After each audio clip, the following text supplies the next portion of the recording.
afternoon. I'm sorry. I'm losing my mind over here, which might be a good thing. It's going to correspond with today's video. Anyway, good afternoon. Welcome to the Temple of Dona channel here. I am Dona. Pleasure to have everyone back. Thank you to all the followers, to all the new subscribers, to everyone leaving their comments, to everybody who's been emailing me as well. It's much appreciative, and I'm thankful for everything I'm receiving right now, and it's being able to have a dialogue, because that's why I created this channel, was to not only give thoughts, but to create a dialogue, which is so important, because I believe in freedom of speech, and I believe in freedom of belief, and I'm always open to hearing different interpretations of life, and we all have our own, and that's very special and important these times, especially in these days. Is everybody excited about spring? It's bright and blue outside. The sun is finally out, thank God. So one thing about living up here in northern Idaho, you miss the sun for a little bit, and once it returns, you never want to let it go. So anyway, hope everyone's enjoying their life, enjoying their moment. Today's video is called The Absence of Thought. And I've been undergoing this transformation in the last couple months, and I just had a few things to kind of speak on. One was the death of the old self, which we've all heard. I know it's all framed differently across different religions and philosophies and things. The Buddhist term for, dying, and to be able to reach that state of nirvana is very important. Or the same thing, as I know it, as Christ saying that we must lose our life in order to gain our real life. And I've been experiencing what that truly means in the past 6 years, because it seems that things have been plucked away from my life little by little, little by little. I'm like, oh, I finally got it. Here goes the truth. And nope. There's always, here comes another test, another Goliath. And for some reason, it always tends to happen around the fall and the winter. It's been like this consistently for the last few years. And I've just gotten used to it and learning to grow with it and learning to let go. And it seems the more I know, it would seem like the easier it gets, but sometimes the hardest things to let go are those things that we didn't really even necessarily know that we needed to change. And that's the funniest thing, is that in the last couple months there was a lot of things going. There was a lot of desire that was holding me in a certain kind of bondage. And the one thing that I saw that helped me to flourish was obviously gravitating closer to God. There were these parallels going on between me and my mentor during this time as well. He was releasing videos about relationships and the art of sort of letting go and letting God. And there's something really cool, if you guys look into the God's Law of Adjustment, that I recommend as well. And that is pretty much just leaving everything in God's hands. And as I went to a healing service last Friday, it was recently my birthday on the 15th. I'm now 38, that number 11, present with the presence. And I went to this healing service, and after everything was said and done, to get to that point in time of the healing service, it felt like everything dropped away, and there was such an understanding of the process that had been happening, because it was not only holding on to desire, which was really painful in this particular relationship with this person that I still deeply love, but it was also about letting go of the stories, the things from the past. I'm very big on that, of changing the story. If we never change our story and we never get into alignment with something brand new, we're going to be acting out and playing out the same scenarios over and over, running into the same sabotage, to the same thing that broke everything else. And right now, as I was beginning to heal in these last few months, I was recognizing that as the closer I pulled to God, the more He comforted me. And I woke up one morning very brokenhearted about a lot of different things, and I was waking up in all hours of the night. That seems to it seems to not be like that anymore. Thank God I'm able to sleep consistent hours and not wake up with things on my mind, or not go to bed with things on my mind of heaviness. But I kept drawing closer to the Lord, and I was waking up early in the morning with my Bible, and I just sat there one morning and I was like, you know what, Lord, I'm very heartbroken. I'm very heartbroken. I need you. And lo and behold, I open up the Word of God and put me into a psalm, and it said, "The Lord is near to them who are of a broken heart and a contrite spirit."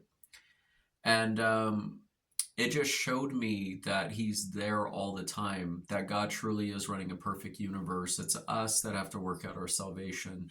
It's me that was holding on to this particular person at this current time and believing that I can do anything to change this outside scenario. What I needed to do was rest and know that God was God. I needed to be still in my mind and know that His perfection was going to bring everything back into perfect harmony. Whether I made a judgment out here about something or whether I thought there was a wrongdoing, I needed to drop the story and die to self. This is what I felt coming out of, seriously, since December, of just kind of being up and down, but still moving forward. There was another principle there, is that I never stopped sowing love.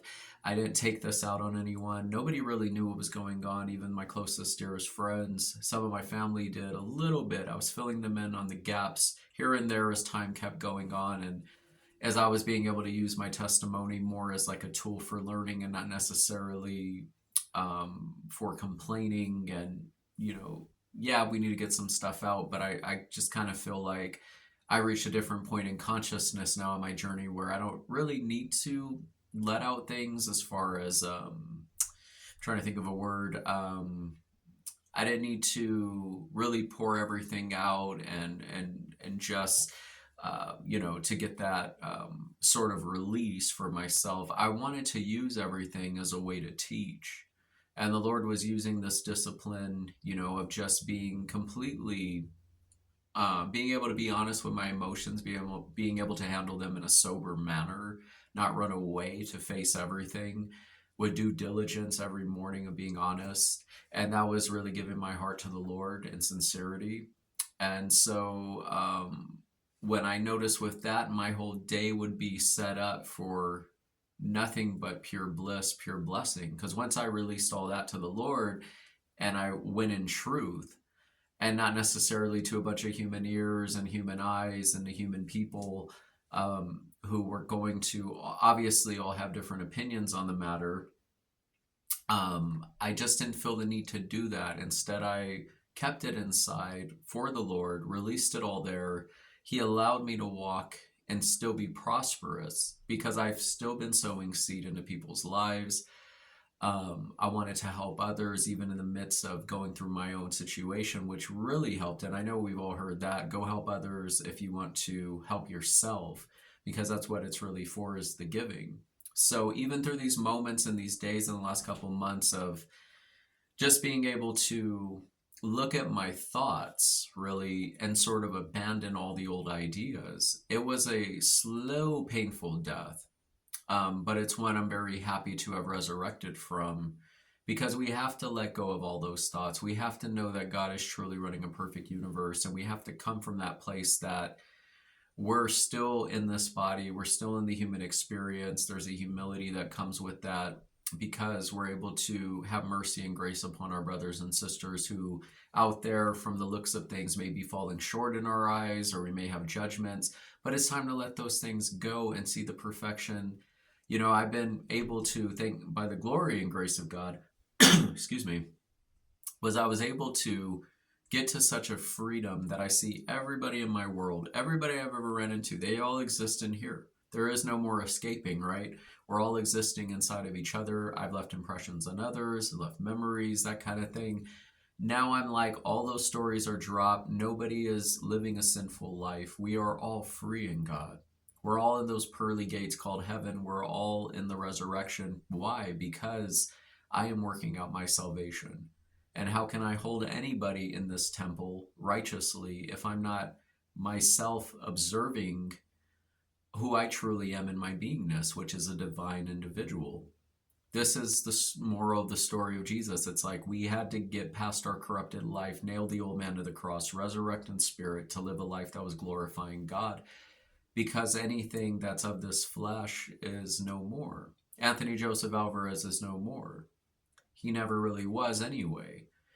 And so in the midst of this time lapse and the last couple months really going through this, again, it was one, to be able to go to God with everything, because he is sufficient for thee in the time of all your needs. He filled up every space, even in my heartbreak. He was there. For blessed are those who mourn, for they shall be comforted. And he promised that, and he did just that for me. He gave me a new strength every morning, and he gave me exactly what to do. He set me on my course, and I was still able to help others and bless them. And I didn't need to there was this word I'm trying to think of. It's such a modern word. It's on the tip of my tongue. It's like I didn't need to vent. That's what I was trying to say. Thank God. I didn't need to vent to anybody about my problems. What ended up happening was God was using it all as a testimony, and when I got a chance to share what was going on, I presented it in a way that was true, but also in a way that God's glorification was taking place and his healing in my life. There was no complaints, there was no holding on to anything. It was complete listening to others, being able to take what I could, extracting out the ego, but taking the truth and applying it to my heart and applying it to my path. But now it's like such a rebirth, and spring is here, right? Everything's brand new. I heard my mentor, he made a new video, Matthew David Hurtado at Allow Ministries, go check him out. But he had made a new video basically saying spring was here. And in order for new things to come, we need to set all the old things to the past now. We need to come fully brand new, because in reality, we can't fill all these brand new vessels with old wine. We need to pour new wine into the new wineskins, as the word says. So I'm very grateful to come out of this. And again, to the absence of thoughts, if it hasn't already been made clear, is that we have to lay down our opinions and our own judgments. And the only way to do that, because there is no forcing that, the only way to do that is to truly get closer into God's realm of his thoughts towards us, so that everything else can begin melting. Don't fight it. Just call it in and let it know that it's happening. To know that the truth is really happening is all you really need to do, as everything else falls off. And I'm very thankful that everything else fell off. And I'm very thankful to be sitting here and to be in the allowing and the knowing that everything is perfection in my universe. Everybody is saved, and everybody who I've ever met, all right here, all these chakras, from the crown, from the third eye down to the throat, to the heart, everything right here, all this connectivity, everyone is sitting in a great place as far as I'm concerned. And everybody is blessed, because in this temple, I shall serve God. Absolutely. So, again, abandon your thoughts, abandon your opinions, sit in the truth.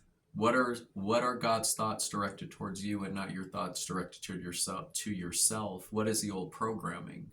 That's the thing we need to get out of. We need to have the absence of self, because in one way or another, it never really existed. If we look beyond that, then we will get to the glory of everything, because it's behind that veil, just right there.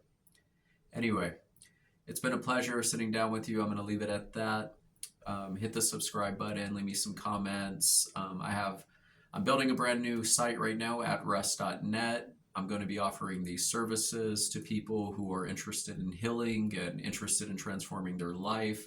Be on the lookout for that. That would be broadcasted very soon. I did a promo video for that. I'm very happy to announce, these new developments and things. And for all who haven't checked out the Stress and video, go hit a like on that as well. Thank you for the love and support on that from the people who have shown love and support in that music as well. And yeah, I'm looking forward to the future, and God bless everybody in this new spring, and call things as if they were, and believe that you have received and you shall receive. All right, I will return soon. God bless everybody. Thank you for the love, and have a blessed weekend. I will talk to you soon.